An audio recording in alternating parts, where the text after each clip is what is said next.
Hi friends, ఎలా ఉన్నారు? ఎవరు ఎన్ని చెప్పినా దయ్యం అన్న పదం వినిపిస్తే చాలు గుండెల్లో టెర్రర్ మొదలవుతుంది. దెయ్యాలు లేవు, ఆత్మలు లేవు, అన్ని కట్టుకథలే అని చాలా మంది చెబుతుంటారు.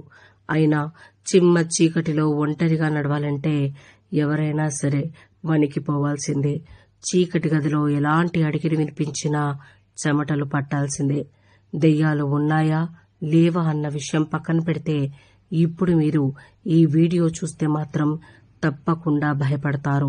ఈ వీడియోలో మీకు హాంటెడ్ హౌస్ స్టోరీ చెప్పబోతున్నా. ఆ ఇంట్లో ఉన్న ఓ ఆత్మ రోధన ఏంటో చెప్పే ప్రయత్నం చేస్తున్నా. హారర్ కథల కోసం ఆకలితో ఉన్న వారికి ఇది మంచి ఫుడ్. అది అమెరికా దేశం. 1982వ సంవత్సరం. డెన్నిస్ శామ్యూల్ అనే ఓ అమెరికన్ ఓ పాడుబడ్డ బంగ్లాను కొన్నాడు. డెన్నిస్ శామ్యూల్ కు ఓ భార్య,